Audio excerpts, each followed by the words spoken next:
네, 두산 에너빌리티 주주 여러분들 반갑습니다. 강프로입니다. 자, 두산 에너빌리티가 여기 6월 20일 날 2만 원 고점을 형성한 이후에 하락폭을 꽤 많이 키웠습니다. 근데 명확하게 이야기를 드릴게요. 두산 에너빌리티가 하락한 이유는요, 공매도 때문입니다. 공매도.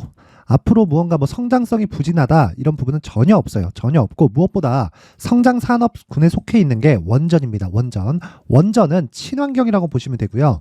무엇보다 이 친환경 쪽은 어쩔 수 없이 정부 정책의 방향이 그쪽으로 가야 됩니다. 자, 제가 지금 정부 정책의 방향이라 그랬죠. 이게 무슨 얘기냐면, 성장 산업에 속하려면 두 가지 중에 한 가지 내용은 반드시 들어가야 돼요. 그게 첫 번째, 정부 정책의 방향이 그쪽 방향으로 흘러가는 것. 당연히 친환경은 빼놓을 수가 없죠. 그리고 대기업의 투자가 있는 것. 그렇죠? 두산은 대기업입니다.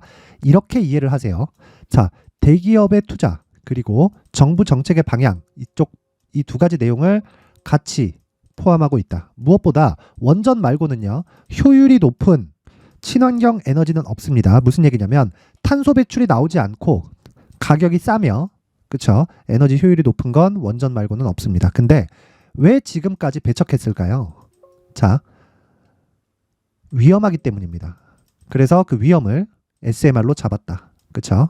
실제로 이 두산 에너빌리티 같은 경우에는요, 호재거리들이 굉장히 많습니다. 그런데도 주가가 빠지니까 뭔가 이유가 있겠지 하시는 분들이 있을 텐데, 이유가 없는 건 아니에요. 있긴 있는데 그건 제가 조금 이따가 이야기를 드리기도 하고, 기본적으로 수급상에 대한 부분이 먼저 작용을 하는데, 그 수급에 대한 부분이 공매도 때문이라는 거고요. 무엇보다 이 공매도가 다 말살될 수밖에 없는 게, 자, 내용 하나 보여드릴게요. 이 내용입니다. 자, 보세요. 원자력 발전소 이용률과 가동률이다. 그쵸? 그쵸? 근데 이건 한국수력 원자력에서 발표하는 자료이기 때문에 팩트입니다. 팩트. 자, 보시면 2007년부터 11년까지 계속해서 유지되어 오던 원전에 대한 가동률이 급격하게 줄기 시작합니다. 그쵸? 18년도까지. 왜 줄었죠? 후쿠시마 원전 때문이죠. 그쵸? 위험하다는 부분을 전 세계가 목격을 했으니까. 그쵸? 근데 여기서 생각해 보세요. 이때는 계속해서 원전에 대해서 좀 배척하는 움직임이 강했단 말이죠. 근데 왜 18년도 이후에 반등을 했을까요? 어쩔 수 없다는 겁니다. 어쩔 수 없어요. 자, 정권 이야기를 잠깐 할게요. 저는 정치적 성향이나 이런 거 잘 모르겠고요. 전 정권, 그 문재인 정권에서는 원전을 대놓고 배척을 했죠. 그쵸? 근데 윤석열 정권에서는 원전을 자꾸 내세워서 이야기를 합니다. 최근에 보면 원전을 총괄하고 있는 이 차관급 인사를 불러다 놓고 국정감사를 할 때 상당히 마음에 안 들긴 했는데, 어쨌든 정책의 방향이 그쪽으로 갈 수밖에 없다는 건 기정사실이에요. 그리고 우리가 실제로 보더라도 원전 말고는 탄소 배출을 낮출 수 있는 친환경 에너지원은 없습니다. 그리고 우리가 한번 이 생각을 한번 해볼게요. 자, 보세요. 앞으로 전기차 시대가 옵니다. 전기차 시대가 왜 와요? 그냥 기름을 태우면서 차를 타면 되는데 친환경 때문이잖아요. 그쵸? 여기에는 비용이 더 들어요. 지금 있는, 그쵸? 내연기관 자동차의 인프라를 다 없애가면서 전기차 시대를 만들어야 되는데 비용이 어마어마하게 많이 들 겁니다. 근데 이러면서도 하는 이유가 뭐예요? 탄소 배출을 낮추기 위함이에요. 즉, 효율성이 떨어지는 일을 지금 하고 있다는 겁니다. 왜 합니까? 환경을 지키기 위해서. 그쵸? 환경을 지키기 위해서예요. 그런데 원전은 환경을 파괴하지 않으면서 전기 생산을 급속도로 높일 수 있다. 근데 전기차 시대가 도래하면 도래할수록 뭐가 됩니까? 전기 사용량도 급격하게 늘어나죠. 미국 현대차에서 지금 아이오닉 5라든가, 그쵸? 아이오닉 5도 그렇고 EV6, 그쵸? 이런 차들을 보면 V2L이라는 기능이 있어요. V2L. 이게 비클 투 로드인데, V2L이라는 기능은 밖에 다니면서 220V를 사용하게 만들어줍니다. 자, 근데 이게 무슨 얘기냐면, 완충을 시키죠. 그러면 일반 가정집에서 사용할 수 있는 한 달치 전기량을 사용을 하는 거예요. 근데 1가구 2차량씩 막 되죠, 요즘에는. 그러다 보니까 이 차량, 전기차가 늘어나면 늘어날수록 전기 사용량은 늘어날 수밖에 없는 구조예요. 근데 여기서 전기 생산 쪽은 계속해서 화력 발전에 의존하면서 전기를 생산할 수 있을까요? 전기 생산 쪽도 어쩔 수 없이 친환경으로 갈 수밖에 없습니다. 그쵸? 제재를 받을 수밖에 없어요. 근데 태양광과 풍력이나 이런 쪽이 있기는 한데, 이쪽을 왜 10년, 15년째 계속 지연되고 있는 걸까요? 쓰고 있긴 하지. 근데 왜 자꾸 지연되죠? 어쩔 수 없죠. 비싸니까. 그쵸? 그래서 비용과 그리고 환경을 모두 커버할 수 있는 게 원전입니다. 원전. 그리고 원전 쪽에서 대장은 두산 에너빌리티다. 그렇죠? 자, 그럼 여기서 제가 한 가지 이야기 드릴게요. 왜 이렇게 하락하는 걸까? 이렇게 보시면 두산에서 기업을 자꾸 분할하려고 해요. 그렇죠? 분할하는 데서 인적 분할이 되면 상관이 없는데 물적 분할로 갈 수도 있단 말이죠. 근데 이런 부분을 LG에서 하도 욕을 먹었기 때문에 이런 부분에 대해서 총선 전에 무언가 액션이 나올 수 있지 않을까. 그렇죠? 그런 내용이 있고. 근데 무엇보다 이미 제가 이야기하고 싶은 건 그거예요. 이미 가격은 내렸다는 겁니다. 이미 가격은 내렸어요. 이 가격이 내렸기 때문에 여기서 추가적으로 뭐 위험 요소를 따지고 그럴 필요가 없다. 왜? 산업 자체가 성장하니까. 그렇죠? 그런 부분을 어디서 볼 수 있냐면 자, 여기입니다. 대차 거래가 여기 한 10월 중순 이후에 줄고 있는 상황입니다. 물론 이 주는 과정에서도 공매도는 계속해서 나오고 있어요. 자, 그래서 제가 두산 에너빌리티 관련해서 이야기를 계속 드리고 있는 게 일단은 대차 거래를 막자. 자, 주식 투자를 개인들이 하죠. 그러면 개인 계좌에 주식이 보유가 됩니다. 그 주식을 증권사가 동의를 받아서 기관한테 빌려줘요. 그럼 여기서 수수료를 받겠죠. 그 수수료를 개인 계좌에 나눠줍니다. 근데 이게 얼마 안 돼요. 그게 뭐 큰 돈이 되는 게 아니에요. 정말 보유하고 있는 수량에 비해서 뭐 한 10억씩 100억씩 보유하고 있으면 많이 받겠지. 근데 이 보유하고 있는 수량에 비해서 많이 안 됩니다. 그러니까 수량 대비해서. 그래서 근데 이 동의를 언제 받냐면 우리가 계좌 개설할 때 받습니다. 그래서 일단 직접적으로 전화를 하셔가지고 일단 그 증권사에다가 요청을 하세요. 나는 주식 대여 이 서비스 안 할 거야. 이렇게 얘기하면 일단 대차는 조금씩 줄 수 있는 환경이 혹시라도 갖춰질까봐 이야기를 드리는 거고, 그리고 무엇보다 지금 대차가 줄고 있는 이런 상황은 상당히 긍정적인 요인으로 볼 수 있다. 무엇보다도요, 지금 시장에 대한 부분 있죠. 이렇게 많이 하락한 데는 시장에 대한 영향도 배제할 수 없거든요. 그렇죠? 왜 굳이 시장이 하락한 이 구간에서 급락이 나왔을까? 그렇죠? 이 부분을 생각해 보자. 그러면 지금 시장에 대한 부분도 충분히 하락 구간을 거쳤어요. 그러면 이 충분히 하락 구간을 거친 이 상황에서 우리는 어떻게 해야 됩니까? 딱 한 가지만 기억하세요. 가격 전략을 만들자. 내가 여기서 최소한의 보유 기간을 잡고 자, 30%, 40%, 그쵸? 그리고 나서 뭘 만듭니까? 신고가를 만들죠. 신고가 만들고 나서 본격적인 시세가 시작이 될 텐데 이 본격적인 시세가 시작될 때까지 내가 효율을 높일 수 있는 작업이 필요하다. 그게 뭐다? 두산 에너빌리티의 가격과 단기 보유 전략이라는 겁니다.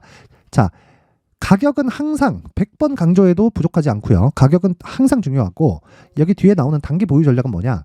내가 주식을 보유했을 때 2주 안에 수익을 보려는 게 아니라 손실을 보지 않는 가격대를 의미를 합니다. 손실을 보지 않잖아요. 그러면 계좌는 자연스럽게 우상향에 대한 이 기조를 가져갈 수밖에 없어요. 이건 어쩔 수가 없는 겁니다. 손실을 보지 않으면 쌓여간다는 거예요. 자, 그러면 여기서 답을 한번 내보죠. 단기 보유 전략은 2주 동안의 의미를 한다. 2주 동안 주가가 하락하지 않았을 때, 즉 내가 매수한 가격보다 등락을 거쳐서 최소한의 수익 구간으로 갈 수 있는 가격인데, 그러기 위해서는 한 번에 여기다 이게 아니라 철저하게 저가 구간에서 내가 확보할 수 있는 가격이 중요하다는 겁니다. 근데 저는 신고가 이후에 시세가, 즉 본격적인 시세가 발생을 한다고 이야기를 드렸는데 왜 지금부터 이야기를 드리느냐? 두산 에너빌리티는 대형주고요. 어떤 테마가 형성이 되든 간에 대형주의 움직임이 탄탄하게 받쳐줘야 테마가 형성이 되는 겁니다. 그러면 두산 에너빌리티는 기본적으로 변동폭이 큽니다. 2020년과 21년도에 15배 올랐어요. 에코프로보다 더 많이 올랐습니다. 그렇기 때문에 끼가 있어요. 끼가. 근데 지금 조정받는 이유는 뭐다? 15배 오른 이후에 실적에 대한 확인 과정을 거치고 있는 것이고 지금 나오는 건 투매 구간에 있다. 그래서 이야기를 드리는 겁니다. 가격이 중요하고 2주 안에 내가 수익으로 돌릴 수 있는 전략이 필요하다. 그렇죠? 이 내용을 제가 19페이지에 걸쳐서 준비를 해놨으니까 모든 분들한테 공유를 해드리고 싶지만 그래도 만든 사람 성의를 생각해서 최소한의 성의를 보여주시는 분들에 한해서만 제가 두산 에너빌리티의 가격과 단기 보유 전략을 공유해 드리도록 하겠습니다. 최소한의 성의는 돈 안 받아요. 돈 안 받고 영상 상단에 있는 전화번호로 숫자 3이라고 문자를 보내주시는 분들에 한해서만 두산 에너빌리티의 가격과 단기 보유 전략을 공유해 드리도록 하겠습니다. 자, 그런데 두산 에너빌리티를 지속적으로 추적 관찰을 해야 된다고 이야기를 드렸지만 이 추적 관찰하는 과정에서 내가 계좌의 효율을 높일 수 있는 작업이 필요하다. 그게 제가 강프로의 무료 소통방에서 진행을 하고 있다. 자, 강프로의 무료 소통방에서는 계속해서 단타 매매를 진행을 하고 있고요. 그리고 이 내용을 장 시작 전에 제가 공개를 합니다. 충분히 매매를 할 수 있는 상황을 만들어 주는데 여기서 중요한 건 뭐다? 장 시작 전에 나간다는 거예요. 그러면 제가 장 시작 전에 종목을 파악할까요? 아니에요. 신고가 구간에 있는 종목들을 추려서 그렇죠. 전날에 하겠죠. 전날에 나온 종목을 장 시작 전에 상황을 체크해서 나간다. 최종 세 종목. 최종 많았을 때 세 종목이고요. 평균적으로 한 종목에서 두 종목 정도 진행을 합니다. 자, 오늘 같은 경우에도 그래요. 소카, 유진기업. 자, 몇 시에 나갔나요? 8시 49분, 8시 57분. 그쵸? 확인해 봅니다. 소카. 자, 소카 오늘 22% 상승. 그쵸? 장중에 15% 이상의 단타 수익이 발생을 했습니다. 종가에 상한가 마감이 안 된다면 그냥 매도하면 됩니다. 굳이 지금 팔아야 되나요? 고가에 막 팔려고 노력하지 마세요. 그쵸? 왜? 신고가를 달성했을 때는 무조건 추가 시세가 발생했기 때문이고, 그리고 시세의 시작점이 신고가이기 때문에 그렇습니다. 자, 그러면 그 밑에 유진기업 있죠? 유진기업 있는데 유진기업 같은 경우에는 자, 시가 대비해서 장중 몇 프로죠? 20% 이상까지 상승이 나왔다. 근데 제가 유진기업에 대해서 이야기를 드리는 이유는 유진기업 관련해서 제가 영상을 올렸습니다. 그런데 여기에 디테일한 내용이 나오지만 한 가지만 기억하시면 됩니다. 유진기업이 YTN을 인수했어요. YTN을 인수했는데 유진기업은 건자재 쪽, 그쵸? 레미콘, 뭐 시멘트 이쪽이란 말이에요. 근데 건설 쪽이지만 건설사가 없어요. 그쵸? 근데 돈은 있어요. 캐시카우가 탄탄하거든. 그리고 사업을 확장하고자 하는 욕망이 굉장히 큽니다. 레미콘 회사인데도 불구하고 증권사까지 영향을 미쳐요. 유진투자증권은 원래 옛날에 서울증권이었습니다. 그쪽 인수한 거예요. 원래 탄탄한 자금력을 가지고 인수합병에 전문가들이 모여 있는 데다. 이유가 있을 거예요. 자, 그 이유가 전 개인적으로 건설사에 진출하려는 그런 것 같아요. 근데 지금 건설사 상황이 어떻죠? 안 좋죠. 그렇죠?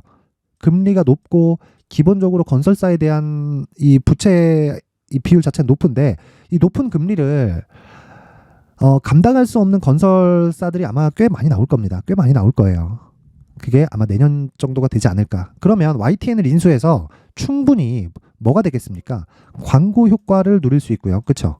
광고에 대한 자유로움을 얻어가면서 건설사를 인수한다면, 그렇죠? 그러면 일종의 수직 계열화가 완성이 되는 게 아닌가, 이쪽 그림을 그리고 있는 게 아닌가라는 그런 의심이 듭니다. 합리적인 의심이라고 생각을 하고, 그래서 제가 오늘 시가에 강하게 이야기를 드렸고 장중에 충분히 등락을 보였는데, 아까 전에 제가 말씀드렸죠.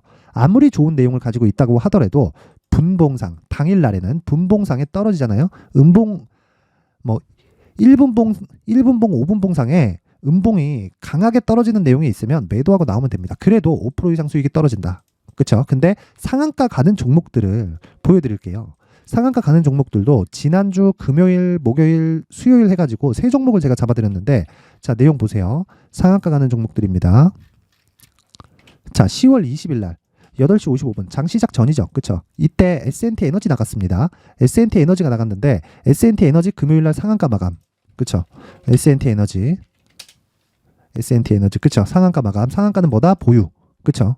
장중에 분봉에서 떨어지면 뭐다? 매도. 이런 구간을 디테일하게 제가 무료 소통방에서 공개를 해드린다. 그쵸? 이것뿐이 아니죠. 쭉 올려보면 계속 나옵니다. 우리 방은 일단 수익이 굉장히 많이 납니다. 뭐 거의 뭐 이렇게 할 수 있나 싶을 정도로 수익이 많이 나는데, 그 이유는 신고가에 대한 이해를 하고 있기 때문이고, 어떤 종목이든 신고가 외적인 종목은 절대 하지 않습니다. 그래서 여기 목요일날 10월 19일 같은 경우에도 장 시작 전에 나간 대성산업, 그쵸? 대성산업 같은 경우에 장중에 상한가, 그쵸? 그리고 마감 전에 25% 정도의 종가가 나왔습니다. 내용 확인합니다. 아, 그 밑에 그 JCN 시스템 상한가를 가서 20% 가까운 수익을 얻었고요. 그리고 자, 대성산업까지만 이야기를 드릴게요. 내용들이 많아서. 요날이에요, 요날. 시가 3%, 그쵸? 고가 29.7 상한가죠. 종가 26.2, 장중에 20% 이상 수익이 터졌다. 그런 다음에 분봉에 떨어지면 뭐다? 당일날은 매도다. 그쵸? 분봉에서 떨어지면. 근데 하루를 버틴다? 그럼 어떻게 돼요? 추가적으로 상승이 가능하다. 왜? 신고가를 만들었으니까. 근데 대성산업은 올라가면서 신고가를 만들었잖아요. 근데 이거를 제가 어떻게 알고 판단을 했을까요? 아직 신고가를 가기 전인데, 그건 테마에 대한 이해, 즉 신고가가 가는 종목이 내가 매매하려는 종목뿐만 아니라 그 테마에 대한 이해가 필요하기 때문입니다. 자, 잘 보세요. 흥구석유입니다. 흥구석유 보면 9월 달에 이미 신고가를 만들었고요. 그리고 나서 10월 달에 추가 시세가 발생을 했는데 전쟁이 났습니다. 그렇죠? 전쟁이 났기 때문에 이 전쟁에 대한 부분을 우리가 체크할 때는 이 전쟁이 언제 끝내겠구나 이런 게 아니라 시세가 어디까지 나오지? 이걸 보는 거예요. 그 중에서 대장주가 어디다? 흥구석유다. 흥구석유가 일단 신고가를 가고 그리고 한 3배 정도의 시세를 발생했으면 관련주들의 움직임이 당연히 나올 수밖에 없습니다. 그렇죠? 대성에너지, 대성산업, 그렇죠? 이쪽에 굉장히 큰 폭으로 강세를 보였는데 대성산업이 거의 막바지 시세라고 보시면 되는 거예요. 이걸 언제 한다? 여기 장시작 전에 진행한다. 자, 이렇게 내가 신고가와 선반영 구조를 이해를 해서 장중에 20% 전후의 단타 수익을 얻고 싶다. 그쵸? 스윙으로 진행하면서 추가 수익을 얻고 싶다 하시는 분들은 영상 상단에 있는 전화번호로 참여라고 문자를 보내주시는 분들에 한해서만 제가 강프로의 무료 소통방 입장 링크를 공유해 드리도록 하겠습니다. 시청해 주시는 모든 분들이 상단의 전화번호 확인해서 참여라고 문자 보내세요. 돈 됩니다. 자, 그리고 아까 전에 말씀드렸지만 두산 에너빌리티 같은 경우에는 지금 가격이 중요합니다. 공매도 줄고 있고요. 그리고 이 공매도 잔고를 우리가 낮출 수는 없겠지. 근데 내려가는데 한계가 있다는 게 기업에는 가치가 있기 때문이에요. 그 가치가 미래 가치에 대한 부분도 있지만 주가가 계속해서 빠지기 시작하면 자산 가치에 대한 부분을 적용하기 시작합니다. 그 자산 가치에 대한 부분은 한 가지 내용이에요. 잘 들으세요. 자산 가치에 대한 부분은 뭐 보유하고 있는 뭐 부동산, 현금 보유 이런 부분입니다. 근데 미래 가치를 반영하지 않았을 때 앞에서는 올랐기 때문에 미래 가치를 반영해 놓고 미래 가치를 반영하지 않은 상황까지 내려갔을 때는 적정 주가 이하로 빠지는 거죠. 즉 저평가 구간에 있다는 거죠. 두산 에너빌리티는 지금 그런 구간이고 두산 에너빌리티로 인해서 지금 중요한 건 대차 거래 감소를 보고 판단을 하는 게 아니라 이것 기본적으로 베이스로 깔고 가면서 철저하게 가격 전략을 앞세워서 매매를 이어가자. 그렇죠? 그게 뭐다? 가격과 보유 전략이다. 이 가격과 보유 전략은 영상 상단에 있는 전화번호로 숫자 3이라고 문자 보내면 되고 이래도 나는 실시간으로 내용을 듣고 장중에 단타를 진행하고 싶다 하시는 분들은 제가 여기 강프로의 무료 소통방에 딱 1000분까지만 입장을 받을 테니까 상단의 전화번호로 참여라고 문자를 보내주시면 됩니다. 자, 그리고 이 모든 내용들은 신고가를 기준해서 발생하기 때문에 앞으로 발생할 수 있는 대시세 종목도 신고가 이후에 발생을 한다는 거예요. 자, 그럼 답 나왔죠? 신고가와 선반영 구조를 이해했을 때 어떤 대시세 종목을 잡아갈 수 있는지와 그리고 그 첫 번째 단계인 신고가 구간에서 활용할 수 있는 검색기와 기법까지 모두 무료로 받아갈 수 있게 준비를 해놨으니까 영상 끝까지 시청하시고 모든 분들이 성공 투자하셨으면 좋겠습니다. 자, 이제 23년도 다 끝나가지만 매매를 하시면서 스트레스를 받으시는 분들이 있을 수 있습니다. 시장이 항상 그렇긴 하지만 그래도 제 구독자분들과 시청해 주시는 분들을 위해서 앞으로 차기 주도주가 될 수 있는 대시세 종목을 준비를 해왔습니다. 물론 단타에 목말라 하시는 분들이 있을 수 있습니다. 자, 그런데 단타의 문제는요, 위험관리입니다. 단타에서의 위험관리는 손절 말고는 없기 때문입니다. 자, 그래서 항상 제가 단타는 재능이 필요하다고 이야기를 드리는데 단타에서의 재능은요, 단순하게 차트를 보면서 단타를 치는 기술적인 문제가 아닙니다. 손절에 대한 심리적인 압박을 이겨내면서 매매를 해야 되기 때문에 장기간 유지하기가 사실상 어렵습니다. 한두 번 해보면 할 수 있는지 없는지 알 수 있을 겁니다. 자, 그래서 단타나 짧은 수익만을 쫓다 보면요, 잦은 손절로 계좌가 망가지는 건 순식간이고요. 그만큼 수익하고는 거리가 멀어지겠죠. 장기간 유지하기가 어렵기 때문입니다. 결과적으로 주식시장에서 돈을 벌기 위해서는요, 어떤 계기를 만들어야 되는데 그 계기는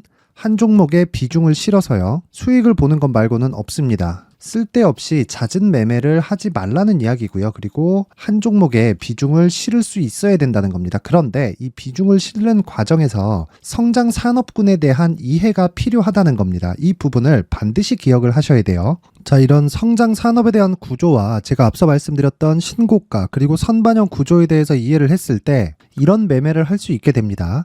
2월 7일 강프로의 대시세 종목으로 에코프로 매수가는 17만원 이에서 진행이 됐고요. 그리고 목표가는 50만원부터 자율 매도 구간으로 잡았죠. 예상 수익 범위가 200% 이상으로 되어 있는데 신고가 이후에 선반영 평균치가 200% 이상이기 때문에 그렇습니다. 자, 그런데 에코프로가 2차전지 양극재 기업이죠. 자, 근데 2차전지 양극재는 친환경이라는 범주 안에 속해 있다고 보시면 됩니다. 근데 제가 항상 이야기를 드리죠. 시세는 항상 연결된다고요. 앞으로 나올 대시세 종목도 이런 친환경이라는 성장 산업군에 포함되어 있어야 됩니다. 자, 이런 성장 산업군에 포함되어 있는 걸 확인한다면 이 내용처럼 세 가지의 공통점을 가지고 있습니다. 1년에 많은 종목이 발생하지 않고요. 그리고 세력들의 장기간 매집 구간이 확인돼야 되고, 그리고 상승하기 시작하면 평균적으로 3개월 정도의 상승 구간을 보이기는 하지만 제가 2개월이라고 작성을 해온 건 한 가지 내용 때문입니다. 한 달은 확인하는 과정이 필요하기 때문입니다. 이게 무슨 얘기냐면 성장 산업에 대한 부분, 그리고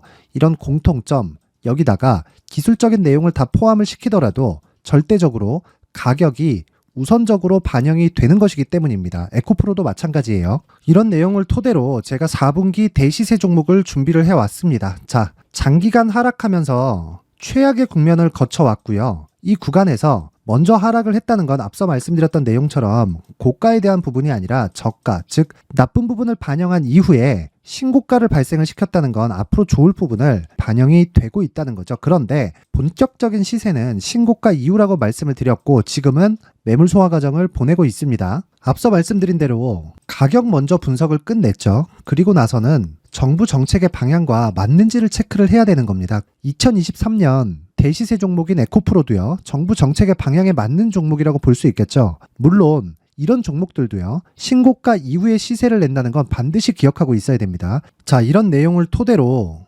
23년 상반기 에코프로와 같은 대시세 종목을 준비를 해왔습니다. 자, 하반기 대시세 종목은 영상 상단의 전화번호로 대시세라고 문자를 보내주시는 분들에 한해서만 공유해드리도록 할 테니까 영상 상단의 전화번호 확인해서 하반기 대시세 종목으로 큰 수익 내셨으면 좋겠습니다. 자, 그런데요, 나는 주식을 배우고 싶다, 이런 대시세 종목을 직접 찾고 싶다 하시는 분들이 있을 수 있습니다. 결과적으로 신고가 종목을 찾고 추적할 수 있어야 된다는 거죠. 그럼 이 추적을 어떤 종목을 위주로 해야 되냐, 어떤 신고가를 찾아야 되냐 궁금하실 수 있는데, 제가 신고가 종목만 검색해서 추적할 수 있게 검색기를 만들어 놨습니다. 자, 시장이 4월부터 꺾였기 때문에 5월 달에 어떤 종목이 나왔는지를 실제 검색을 해보겠습니다. 자, 여기 5월 1일 검색한 결과고 보유기간은 2주, 그리고 상승 종목 비율은 100%, 시장 대비 수익률은 코스피 14%, 코스닥 16.87%가 나왔습니다. 검색기에 포착돼서 추적해야 되는 종목은 유니온 머터리얼이고 기간 내 최고 수익률은 57%가 나왔습니다. 그리고 보유기간으로 잡았었던 2주 동안의 수익률은 13%가 나왔습니다. 상세한 내용이 나오죠. 여기서 중요하게 보셔야 될 건 상승 종목 비율도 아니고 몇 종목이 나왔는지도 아닙니다. 우리는 신고가 종목을 매매를 해야 된다는 것이고요. 그리고 신고가 이후에 발생하는 시세 이파를 반드시 공략을 해야 된다는 겁니다. 그리고 무엇보다 중요한 건 시장 대비 수익률이 더 높아야 된다는 거죠. 자, 시장 대비 수익률이 만약에 떨어진다면, 또는 시장 대비 수익률만큼만 강세를 보인다면 무슨 일이 발생하느냐? 시장이 하락할 때는요, 상승 종목을 찾지 못하는 겁니다. 그래서 신고가 종목을 매매를 해야 된다는 거고, 그 결과로 5월 1일 날 수익이 유니온 머터리얼 기간 내 최고 수익률이 57%가 나온 거죠. 그 다음 5월 8일 날입니다. 5월 8일 보이시죠? 보유기간 2주 찍혀 있고 상승 종목 비율은 71%인데 이건 그렇게 중요한 게 아닙니다. 더 중요한 건 코스피 대비해서 9%, 그리고 코스닥 대비해서는 10%입니다. 이렇게 높게 잡힌 건요, 코스닥이 하락했다는 거고, 코스닥이 하락했을 때는 에코프로가 포함되어 있기 때문입니다. 그리고 강세를 보인 종목들을 보면요, 아진산업 시세 1파를 형성한 이후에 2파 시세가 크게 발생을 했고요. 그 다음 루닛은 시세 1파를 형성한 이후에 2파 시세가 크게 발생했고 강세를 보이는 종목입니다. 그리고 뭐 대원강업도 당연히 보이시죠? 여기 시세 1파 형성하고 2파 시세가 그대로 나옵니다. 의미하는 바는 단 하나입니다. 신고가를 만들어내는 건 돈이기 때문이에요. 우리가 주식 투자를 하면서 믿어야 될 건 돈 말고는 없습니다. 반드시 기억하셔야 돼요. 그리고 5월 15일 날에는 시장 대비 수익률과 거의 비슷합니다. 무슨 일이 벌어졌을까요? 에코프로가 반등이 나온 겁니다. 근데 에코프로 같은 경우엔 신고가 종목이긴 하지만 너무 크게 올랐죠. 너무 많이 오른 종목이 지속적으로 포착이 된다면 헷갈릴 수밖에 없어요. 그런 부분을 다 제외했다고 보시면 되고요. 그럼에도 제너셈, JVM, 한국조선해양, 그리고 휴메딕스, 최근에 바이오나 미용 의료기기 쪽이 굉장히 강세를 보이고 있습니다. 클래시스도 보이는데 클래시스도 지금까지도 강세를 보이는 종목이고, 인성정보는 최근에 초강세를 보이고 있죠. 그 다음은 5월 22일입니다. 자, 여기도 마찬가지입니다. 시장 대비 수익률이 3%대로 높아요. 그리고 실리콘2 화장품이죠. 한국전자금융은 제가 이번 주에 매수한 종목입니다. 그리고 두올도 강세를 보였죠. 23%. 그리고 인성정보 전주에 포착이 돼서 지속적으로 추적했다면 인성정보를 매수를 해야겠죠. 당연히. 그리고 에코바이오 17%, 그리고 잉글우드랩, 이 부분은 제가 다른 영상에서 지속적으로 강조를 한 종목입니다. 여기서는 모멘텀에 대한 이야기가 나오는데 최근에 강세를 보이는 화장품 종목은 조건이 단 하나입니다. 미국향 매출이 발생하는지에 대한 여부예요. 잉글우드랩과 코스메카 코리아 같은 종목이죠. 잉글우드랩은 코스메카 코리아의 자회사입니다. 이런 부분이 파악이 되어 있어야 시장에서 고가에 물릴 일이 없는 겁니다. 자, 그리고 다음 29일 상승 종목 비율이 88%인데 기간이 아직 안 돼서 기간 초과가 떴습니다.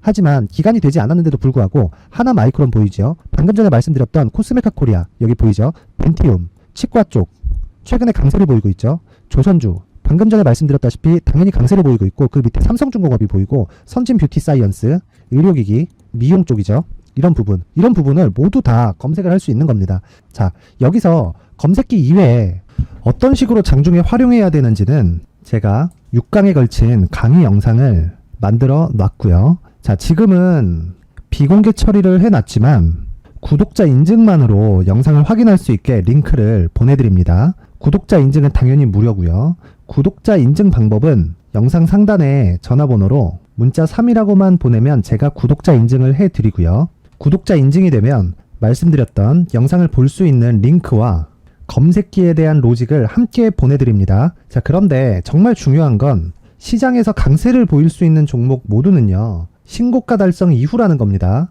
신고가에 대한 이해가 없다면 단타나 장타 모두 쓸데없이 보유기간을 보낼 수밖에 없습니다. 제가 무료 배포할 때 모두 받아가셔서 큰 수익을 내셨으면 좋겠습니다. 꼭 기억하세요. 신고가 말고는 주식 투자에서 빠르고 안전하게 수익을 낼 수 있는 방법은 절대 없고요. 신고가가 강하다고만 알고 있다고 해서 수익이 절대 나지 않습니다. 활용할 수 있는 방법을 알아야 시장에서 수익을 볼 수 있고 레인보우 로보틱스 같은 종목을 받아볼 수 있다. 구독자 여러분들이 모두 구독자 인증을 받으셔서 모든 분들이 검색기에 대한 로직과 강의 영상을 보고 수익 나는 매매를 하셨으면 참 좋겠습니다.